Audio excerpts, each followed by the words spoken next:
मिसाल बेमिसाल। और अब देखिए आपका अपना न्यूज़ 24 एक्सप्रेस नए अंदाज में। नमस्कार, आप देख रहे हैं न्यूज़ 24 एक्सप्रेस और मैं हूं नेहा परिहार आपके साथ। आइए रुक करते हैं आज के बुलेटिन की ओर।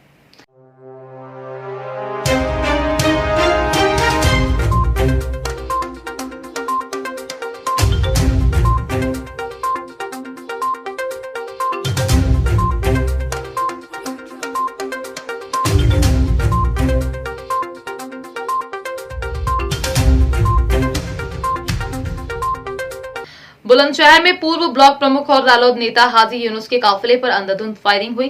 फायरिंग करने वाले 3 शूटर अरेस्ट हुए। फिल्मी अंदाज में फायरिंग कर सरेआम एक शख्स की हत्या और 4 लोगों को गोली मारने वाले 4 शूटर्स को पुलिस अब तक गिरफ्तार कर चुकी है। हमले में शामिल स्विफ्ट कार, 3 पिस्टल और 11 गोलियां भी पुलिस ने बरामद की हैं। फरार 3 शूटर्स की तलाश में पुलिस का दबिश अभियान जारी है। पुलिस ने आज दोबारा उस मामले में खुलासा किया, क्या कुछ निकल के आया, क्या पूरी घटना? देखिए, 5 दिसंबर को दोपहर को लगभग 3 बजे के आसपास, 3 पौने 3 बजे के बीच में भाईपुर गांव थाना कोतवाली देहात में जब एक शादी समारोह से पूर्व ब्लॉक प्रमुख हाजी यूनुस लौट रहे थे तो 3 गाड़ियों के साथ थे और उन गाड़ियों पर फायरिंग हुई थी, जिसमें 5 लोगों को गोली लगी थी। 1 की मृत्यु हो गई थी, 4 घायल इलाजरत हैं, खतरे के बाहर। इस घटना में हाजी यूनुस के द्वारा अपने 4 सगे भतीजों और 1 रिश्तेदार और 1 अन्य व्यक्ति के खिलाफ साजिश रचने और अज्ञात अभियुक्तों द्वारा फायरिंग करने की FIR दर्ज कराई गई थी। हमारी स्वाट टीम और कोतवाली देहात की पुलिस ने बहुत ही साइंटिफिक तरीके से प्रयास करते हुए मात्र 24 घंटे में घटना में सम्मिलित शूटर्स की शिनाख्त कर ली थी और लगातार उनकी गिरफ्तारी का प्रयास किया जा रहा था। दिनांक 10/12 को इस घटना का जो लीडर था लाखन, जो सिकंदराबाद थाना क्षेत्र का रहने वाला है, और घटना स्थल पर जिसे क्रॉस फायरिंग में पेट में गोली लगी थी, उसको दिल्ली से गिरफ्तार किया गया और बुलंदशहर हॉस्पिटल में लाके एडमिट कराया गया। और उसकी गिरफ्तारी के बाद जो हमारी लाइन थी उसकी पुष्टि हुई। घटना में सम्मिलित जो अन्य अपराधी थे जिनके शिनाख्त हमारी पुलिस ने किया था, जिन्हें आइडेंटिफाई किया था, वो सब वही पाए गए जो लाखन ने बताया। उसी क्रम में लगातार हमारी टीम प्रयास करती रही। बीती रात घटना में प्रयुक्त जो वाहन था स्विफ्ट कार, हमने पहले ही पता लगा लिया था कि वो स्विफ्ट कार किसकी है। वो सहान नाम के व्यक्ति की है जो दरियापुर कोतवाली देहात का रहने वाला है। उस गाड़ी पे फर्जी नंबर प्लेट के सहारे घटना कारित की गई थी, उसमें खून के धब्बे भी पड़े हुए हैं। तो उस कार के साथ ये 3 अन्य शूटर, घटना में कुल 5 शूटर थे और 2 अपराधी रेकी कर रहे थे। तो 5 में से 4 शूटर अब तक गिरफ्तार हो चुके हैं। जो बीती रात 3 शूटर्स गिरफ्तार किए गए हैं, इनमें एक नीतीश भाटी है, वो उसी गांव का रहने वाला है जिस गांव का पहला अपराधी लाखन जो अरेस्ट हुआ था सिकंदराबाद का, उस गांव का है। इसका कोई क्रिमिनल रिकॉर्ड नहीं है, लेकिन मनबर टाइप का है। दूसरा गिरफ्तार अपराधी आसिफ है, जो मूलतः हरदोई का रहने वाला है। वर्तमान में गौतम बुद्ध नगर फेज 3 में रह रहा था। ये शातिर लुटेरा है, लूट के कई मामलों में जेल जा चुका है। तीसरा गिरफ्तार अपराधी दीपक है, ये कचैड़ा बादलपुर गौतम बुद्ध नगर का रहने वाला है। इसके आपराधिक इतिहास के विषय में जानकारी की जा रही। तो इस तरह एसओजी सर्विलांस व थाना सिरसागंज पुलिस टीम द्वारा उड़ीसा से अवैध तस्करी हेतु ट्रक में ले जाए जा रहे नाजायज करीब 5 क्विंटल गांजा अंतर्राष्ट्रीय बाजार में कीमत करीब 50 लाख रुपए सहित एक अभियुक्त गिरफ्तार किया गया। वरिष्ठ पुलिस अधीक्षक फिरोजाबाद द्वारा मादक पदार्थों की तस्करी करने वाले अपराधियों के विरुद्ध चलाए जा रहे अभियान के अंतर्गत अपर पुलिस अधीक्षक ग्रामीण के पर्यवेक्षण एवं क्षेत्र अधिकारी सिरसागंज के कुशल नेतृत्व में दिनांक 10 दिसंबर 2021 को मुखबिर की सूचना पर प्रभारी निरीक्षक सिरसागंज व प्रभारी एसओजी व सर्विलांस टीम द्वारा समय करीब 8:45 पर उखरेन कट NS2 से एक घेराबंदी करते हुए ट्रक नंबर UP 14KT 0769 में ले जाए जा रहे 4 क्विंटल 80 किलो नाजायज गांजा मादक पदार्थ अंतर्राष्ट्रीय बाजार में कीमत 50 लाख रुपए सहित एक अभियुक्त सत्येंद्र पुत्र मेवाराम निवासी नगला डुकरिया थाना जनपद कासगंज को गिरफ्तार किया गया है। जी सर, सिरसागंज में क्या मामला है? सिरसागंज में एक कासगंज का रहने वाला सत्येंद्र नामक व्यक्ति लगभग 5 क्विंटल गांजे को उड़ीसा से लेकर आ रहा था, जिसको गिरफ्तार किया गया है, ट्रक भी पकड़ा गया है। और उसमें कुछ और महत्वपूर्ण जानकारियां मिली हैं कि ये कहां से लाता था, किसके लिए लेके जाता था। इस पूरे चेन की जानकारी करके इसके आधार पर इस पर कार्रवाई की जा रही है। हमारी एक टीम निकल गई है और जो इसमें मेन है, जिसने भेजा था इसको सामान लाने के लिए, जिसके लिए आ रहा था, उसकी गिरफ्तारी के बाद और भी राज खुलेंगे। कितने लोग पकड़े गए सर, कितने फरार? इसमें एक आदमी पकड़ा गया है और इसकी चेन जब जिसके लिए ला रहा था वो पकड़ा जाएगा तो और नाम प्रकाश में आएंगे, उनके खिलाफ भी कार्रवाई की जाएगी। बीच बचाव करने गए युवक पर चाकू से वार किया गया, युवक की मौके पर मौत हुई। झाबुआ जिले के Pitol bypass road Betul Ahmedabad highway पर स्थित नेशनल पेट्रोल पंप पर रविवार रात्रि 11:30 बजे सीएनजी भाव को लेकर गुजरात के गोधरा से आए 8 मुस्लिम युवकों व पेट्रोल पंप के कर्मचारियों के बीच पहले से बहस चल रही थी कि बीच बचाव करने गया विनोद मेड़ा को चाकू से गोद कर हत्या कर दी। सूचना मिलते ही पुलिस मौके पर पहुंची और 4 आरोपियों को गिरफ्तार कर जेल भेज दिया तो 4 आरोपी फरार हो गए। फरार आरोपियों की पुलिस तलाश कर रही है। बंद का समर्थन सर्व समाज ने पूरे ज़िले में मिला है और बंद के मांग में यही है कि जो व्यक्ति गोधरा से आते हैं और कहते हैं कि शादी में गए थे, अगर शादी में गए होंगे तो चाकू छुरे ये लेके नहीं जाते, क्योंकि कहीं न कहीं हमारा ज़िला 3 राज्यों से जुड़ा हुआ है।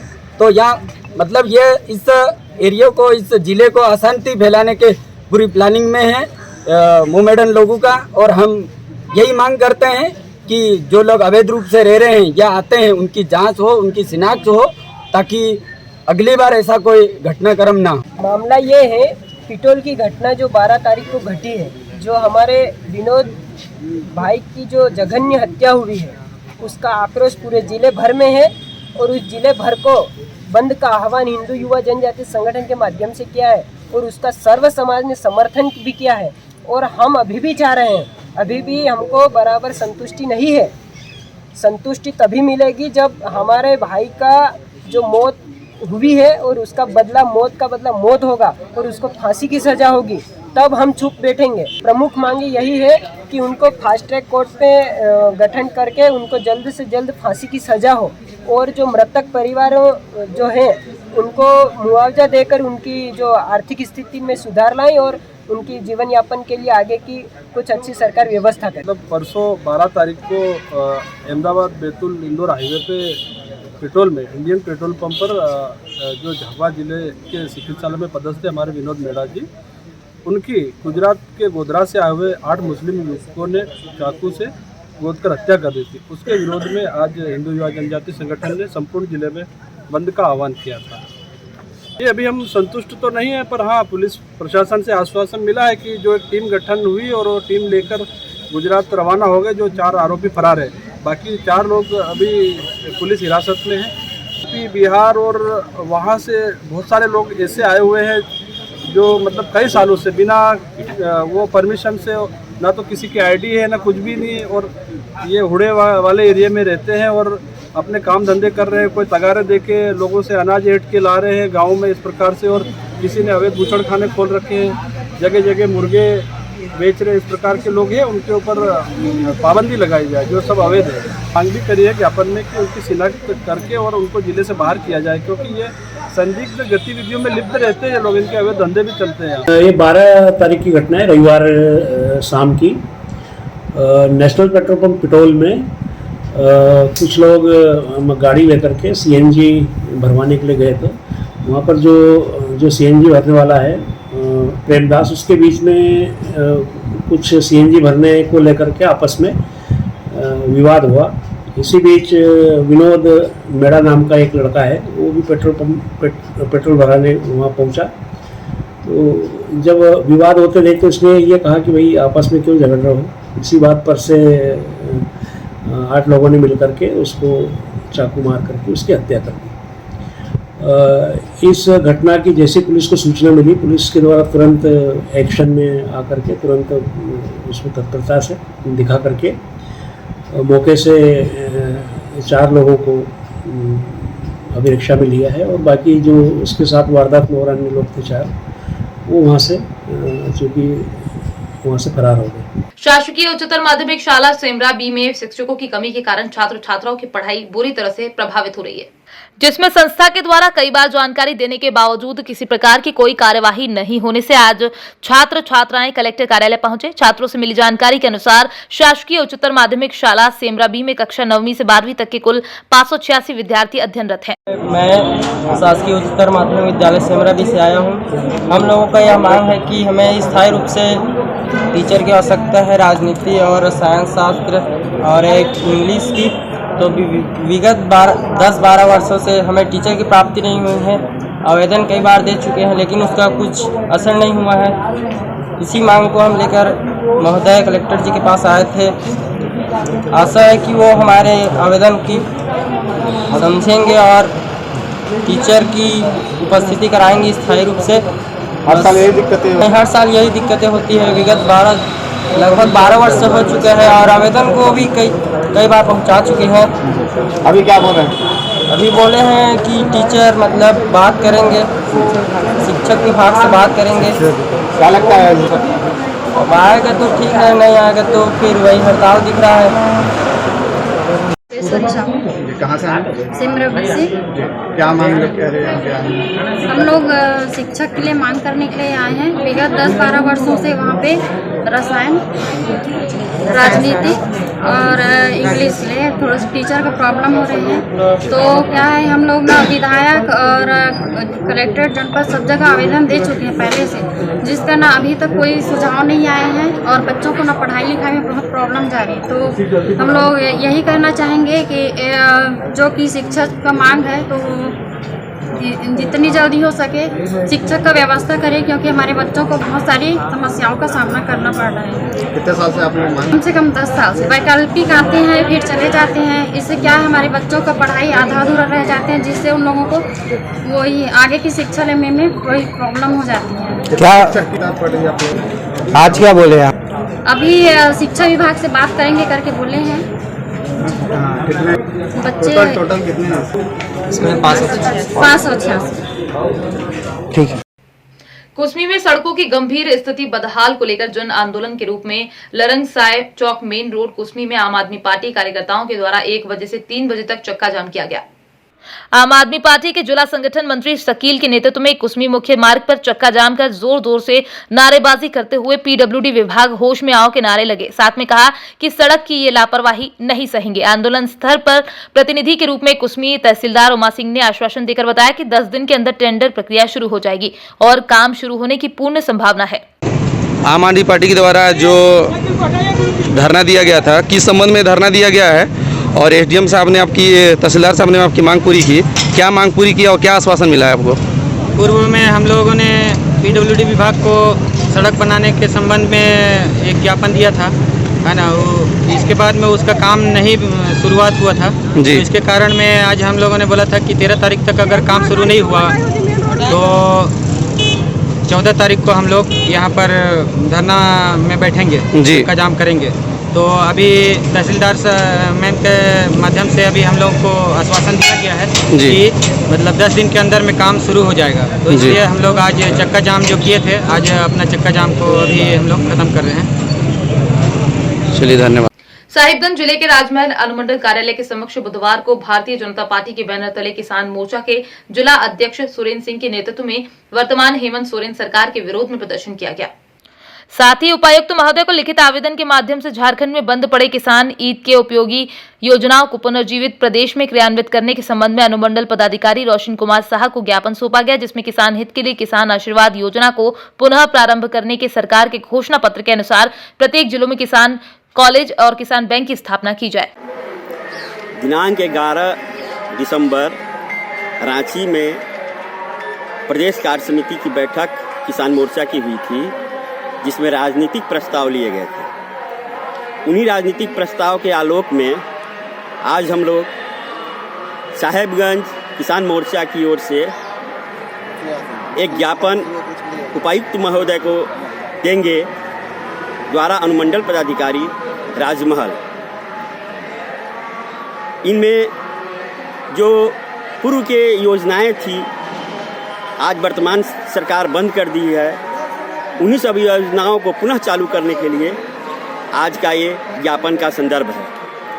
धन्यवाद। व्यापी हम लोग भारतीय जनता पार्टी किसान मोर्चा की ओर से सभी जिला केंद्रों पर राज्य के जो किसान योजनाएं हैं जिसको फिर से पुनर्जीवित करके, जो योजनाएं सरकार ने बंद कर दी है उसको पुनर्जीवित करके फिर किसानों को लाभ देने के लिए ऐसा एक आग्रह पत्र, निवेदन पत्र सभी जिला के जिला अधिकारी को हम लोग सौंप रहे हैं ज्ञापन के माध्यम से, ताकि आने वाले समय में इन जो रघुवर दास की सरकार जो योजनाएं चला रही थी राज्य के किसानों के हित के लिए, उन योजनाओं को फिर से पुनः प्रारंभ करें। और जो राज्य की सरकार 34 योजनाओं को कृषि जगत में चलाने की बात कही थी और जिसमें से मात्र 7 ही योजनाओं पर इन्होंने राशि खर्च किया है, उन सारे 34 योजनाओं को ये लोग फिर से राशि मुहैया करें और उस योजना को सुचारू रूप से चलाएं। इसलिए आज एक दिवसीय यह कार्यक्रम ज्ञापन सौंपने का हम लोगों ने किया है और ये सभी जिलों पे चल रहा है। वक्त हो चला है एक छोटे से ब्रेक का, फिर मुलाकात होगी ब्रेक के बाद।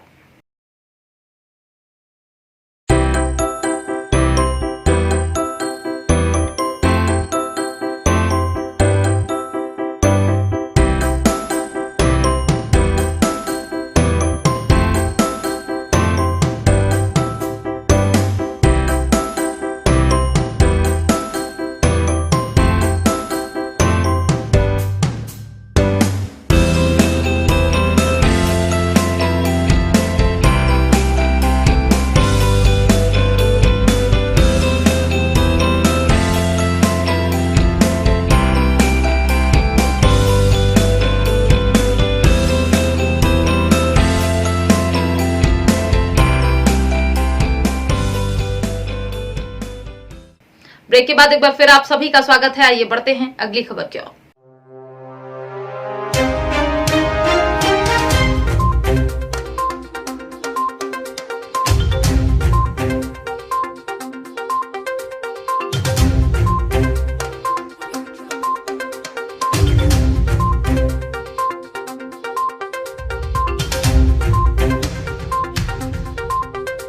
जगदलपुर में 14 दिसंबर 2021 कलेक्टर श्री रजत बंसल के निर्देशानुसार एसडीएम जगदलपुर श्री दिनेश नाग के नेतृत्व में राजस्व विभाग, खाद्य विभाग, सहकारी विपणन संघ, मंडी समिति, श्रम विभाग की संयुक्त जांच दल द्वारा कार्यवाही की गई, जिसमें तहसील जगदलपुर के 2 राइस मिल, अनुज राइस मिल, हलबा कचोरा एवं Durga rice mill, Shyama traders market में कस्टम मिलिंग में भारी अनियमितता पाए जाने पर कार्यवाही करते हुए मिलों को सील किया गया।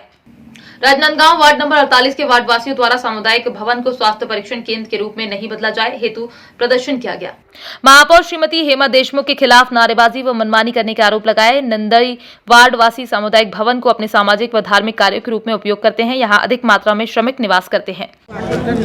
निगम में हमारे वार्ड में जो सामुदायिक भवन बना है उसके समस्या को लेकर हम यहाँ आए हैं और जो सामुदायिक भवन बना है उसको ना डायग्नोसिस्ट सेंटर बनाने जा रहे हैं, उसको हम बनाने नहीं देंगे। हमारे वार्ड वासियों का ये मांग है और उस वहाँ जो भी वार्ड में काम होता है, छोटे मोटे जो भी काम है, वहाँ वार्ड वासियों के सहयोग से और वही नगर निगम आयुक्त से मिलने आए थे, लेकिन दुर्भाग्य है कि जैसे पहले भी होता रहा है, आज न नगर निगम आयुक्त मिले नगर निगम में और न ही नगर निगम की महापौर मिली। नगर निगम के महापौर से मिलने आओ तो निगम में मिलती नहीं है और किसी भी वार्ड में वहाँ की जनता से, वहाँ के पार्षद से बिना पूछे कुछ भी काम करवाते रहती है। इसका एक प्रत्यक्ष उदाहरण आज देखने को मिल रहा है नंदई सामुदायिक भवन का। नंदई सामुदायिक भवन का निर्माण किया गया था वहाँ के रहवासियों के लिए, हर छोटे बड़े सुख और दुख के कार्यक्रम हो सके उसके लिए, लेकिन पता नहीं महापौर को शायद नंदई वासियों की भावना से जो है किसी भी प्रकार की दुर्भावना है, ऐसा प्रतीत हो रहा है। तभी तो बिना उनसे कोई बात किए सामुदायिक भवन को डायग्नोस्टिक सेंटर के रूप में जो है निर्माण कार्य प्रारंभ करवा दिए। और जैसे हम लोग आज देख करके आए हैं कि डायग्नोस्टिक सेंटर के रूप में निर्माण किया जा रहा है, निस्संदेह उसमें जब मैं सब इंजीनियर से बात किया तो पता चला कि 16 लाख रुपए खर्च हो रहे हैं। 16 लाख रुपए सिर्फ रंग रोगन डेंटिंग पेंटिंग में खर्च हो रहे हैं, तो ये नगर निगम के भ्रष्टाचार का एक और कारनामा साबित हो सकता है। हमारा डायग्नोस्टिक सेंटर को लेके विरोध नहीं है, डायग्नोस्टिक सेंटर सामुदायिक भवन को बनाने का विरोध है। सामुदायिक भवन जनता के लिए है, जनता को सुपुर्द किया जाए। और डायग्नोस्टिक सेंटर जिला चिकित्सालय की 2 बिल्डिंगें हमारे पास खाली पड़ी हुई है, क्योंकि एक जो सबसे पहले जिला चिकित्सालय होता था गुरुद्वारा के पास का, वो है। और अभी बसंतपुर के दुर्दशा, बसंतपुर जिला चिकित्सालय के दुर्दशा तो राजनांदगांव की जनता देख ही रही है। महापौर जी यदि राजनांदगांव के रहवासियों को स्वास्थ्य सुविधा देने के बारे में इतना सोचने का जता रही हैं तो उनको चाहिए जिला चिकित्सालय के लिए प्रयास करें, जिला चिकित्सालय में स्टाफ दिलवाए, जिला चिकित्सालय में सारी सुविधा उपलब्ध कराएं। और बसंतपुर नंदई चौक, ये दोनों जो सामुदायिक भवन और जिला चिकित्सालय के बीच की दूरी कोई बहुत ज़्यादा नहीं है कि सामुदायिक भवन को चेंज करके हम वहाँ पर डायग्नोस्टिक सेंटर बनाएं। मुझे लगता है कि महापौर नगर निगम में विरोध स्वरूप वो लोग सिटी डायग्नोस्टिक सेंटर जो बन रहे हैं नंदई में, उनका विरोध स्वरूप आए थे। शासन की महती योजना है स्वास्थ्य के संबंध में, वहाँ पे सभी टेस्ट या जो भी एक्सरे वगैरह जो भी हैं वहीं हो। 10 करोड़ की लगभग योजना है, उसमें हमें सामुदायिक भवन में उसको तैयार करके देना है, सामुदायिक भवन स्ट्रक्चर तैयार कर देना है। नगर निगम द्वारा 15 लाख रुपए अभी तक वे किया जा चुका है। तो वहाँ पे पब्लिक के स्वास्थ्य के दृष्टिकोण को ध्यान में रखते हुए, आसपास स्लम क्षेत्र है, ग्रामीण क्षेत्र से भी जुड़ा हुआ है, उनका लाभ मिलेगा। और रोड पे है और अच्छे लोकेशन पे है और उनमें जन स्वास्थ्य के दृष्टिकोण को ध्यान में रखते हुए शासन द्वारा जो योजना लागू की गई है उसको वहाँ स्थापित किया जाएगा। सर, ऐसा नहीं लगता कि इसको तराना में एक महिला नटवर लाल पकड़ाई है जिसे टीकाकरण अधिकारी बनकर लूट की कोशिश को अंजाम दिया है। वह वृद्ध महिला उमा त्रिवेदी के साथ झूमा झटकी कर मारने की कोशिश की गई। पुलिस ने मामला दर्ज कर जांच शुरू कर दी है। जानकारी के अनुसार तराना के मानस भवन मंदिर की पुजारी उमा त्रिवेदी के आवास पर तराना के वार्ड क्रमांक 7 महिला आई और अपने आप को वैक्सीन अधिकारी बताकर आधार कार्ड मांगा। महिला आधार कार्ड लेने पहुंची तो अंदर घुसकर महिला के सोने के कंगन छीनने का प्रयास किया। बोले कि यार तुम्हारा आधार कार्ड नहीं है, देव तुम्हारा वैक्सीन लगेगी नहीं लगेगी। तो मैंने वो आधार कार्ड का भी दे दिया नंबर और वो उसका भी दे दिया, वोटर आईडी का भी। और उसके बाद आई नहीं बताऊँ, वैक्सीन का भी वो शिवराज चौहान का वो आता है ना। फिर क्या हुआ? हाँ, उसका बताओ नहीं के। तो मेरे पास नहीं था, मेरे भतीजे मतलब बहन के लड़के ने भेजा वो। और चौथे दिन फिर आई है, तो आप बताओ, बोले कि क्या हुआ नहीं कि तो मैंने क्या कि ये देख लो मोबाइल में। तो मोबाइल में देखने में वो ये अंदर आ गई। अंदर आने के बाद फिर मेरे ऊपर चाकू बताने लगे कि तुम्हारा ये चूड़ी उतारो, कान के उतारो, तुम्हारी ये अंगूठी उतारो। तो मैंने नहीं उतारा और इनका धक्का देने में बाहर आ गए ना, अंदर से गेट लगा दिया, बाहर का गेट लगा दिया मैंने। तो बाहर का गेट लगाने में इनने जाले का दरवाज़ा तोड़ दिया और बाहर आ गई। और मैं भागी वो माँ साहब के कमरे में। तो ये वहाँ भी आ गई, वहाँ भी धक्का धुक्की करके ना मेरे पास भी झपटा झुमी करी। ये हाथ में मतलब ये चोड़ी तोड़ दी मेरी और ये सिर में 3-4 बार इंटाली की थी। एक पीछे भी घुमाई, फिर सर में दिया मेरे को। क्या चाहती थी आपसे वो? ये चूड़ी लेना। आपके पीछे का कितने दिन से लगी हुई थी? ये 8 रोज। पहले कभी देखा था आपने इसको वहाँ पे? हाँ, देखा था। इस महिला के विरुद्ध कुछ कल मामला हुआ है, क्या है पूरा मामला? कल उमा त्रिवेदी नाम की महिला ने रिपोर्ट करी कि दोपहर में वो घर पे थी। उस समय एक महिला उसके घर पे आई और उसको घर में धक्का दे के अंदर करा और उससे बोला अपने सब जेवर जो भी उतार के दे दे। तो वो उस भाई को धक्का दे के अपने पड़ोस में दादी के गई। तो वो महिला भी दौड़ के पीछे वहाँ आई और उसने उसे जीना चपटी करी और उसका एक हाथ का कंगन और एक कान की बाली और मोबाइल लेके भाग गई। क्या है सर पूरा मामला? कहाँ की है महिला जिन्होंने? महिला सस्पेक्टेड है, अभी नाम पता नहीं खुला है, बताए। और गोरा जी की टाल के आसपास की रहने वाली बताए, ऐसा उसने बताया। इस महिला के पुराने आपराधिक रिकॉर्ड है सर, ऐसा कुछ? किसके? जिस जो महिला अभी उसका नाम खुला तो नहीं हुआ, यदि नाम खुला तो होगा आपराधिक रिकॉर्ड देखेंगे। क्या आवाज के नाम पर महिला से ठगी करने का मामला भी आया है इसमें सामने के? नहीं, आवाज के नाम पे नहीं, ये तो लूट का मामला है। धन्यवाद। इंदरगढ़ में भाजपा कार्यालय में किसान मोर्चा के जिला अध्यक्ष ने पत्रकार वार्ता की। प्रधानमंत्री का सपना किसान जैविक खेती करें। आज इंदरगढ़ भाजपा कार्यालय में दतिया जिले के किसान मोर्चा के जिला अध्यक्ष महेंद्र यादव ने प्रेस वार्ता कर बताया कि माननीय प्रधानमंत्री मोदी जी लगातार किसानों को जैविक खेती के लिए आह्वान करते रहते हैं। जैविक खेती के लिए मध्य प्रदेश शासन लगातार किसानों को उपकरण उपलब्ध करा रही है। किसान मोर्चा के जिला अध्यक्ष हैं। अध्यक्ष जी, आज की प्रेस वार्ता का क्या उद्देश्य है, इस बारे में आप क्या बोलेंगे? देश के प्रधानमंत्री माननीय मोदी जी द्वारा हमारे देश के किसानों को जैविक खेती शून्य बजट पर हो, इसके बारे में समझाया जाएगा। 3 दिन से कार्यशाला इसकी चल रही है। 14, 15, 16 तारीख को माननीय मोदी जी हमारे भारत के किसानों को संबोधित करेंगे। उनमें किसान मोर्चा इस योजना में बढ़ चढ़ के हिस्सा लेगा।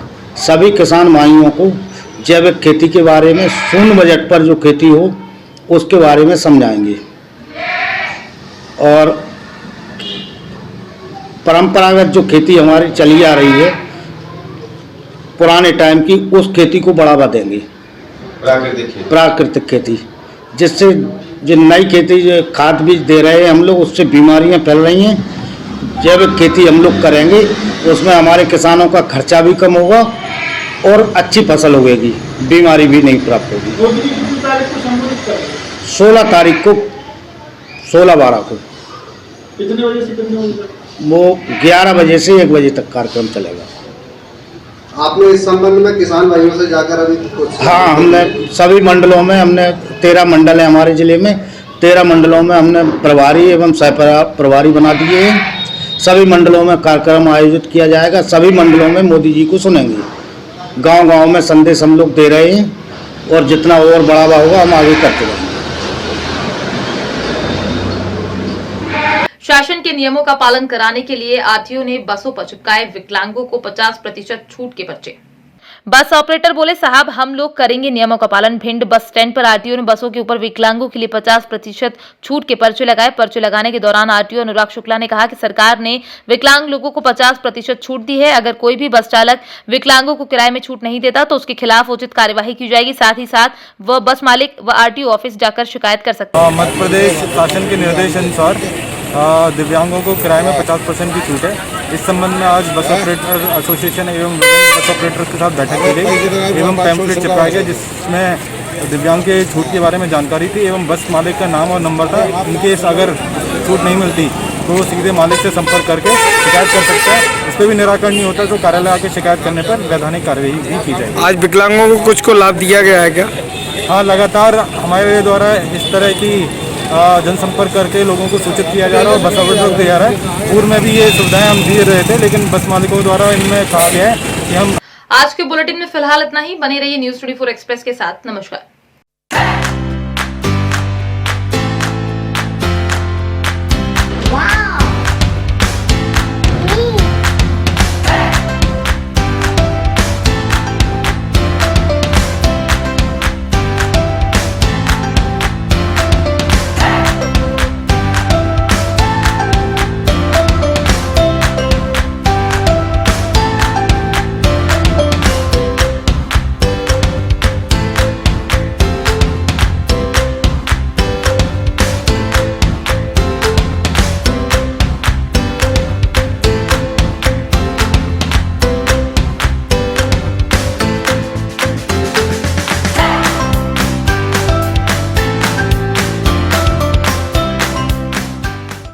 एक्सप्रेस के 2 साल बेमिसाल। और अब देखिए आपका अपना न्यूज़ 24 एक्सप्रेस नए अंदाज में।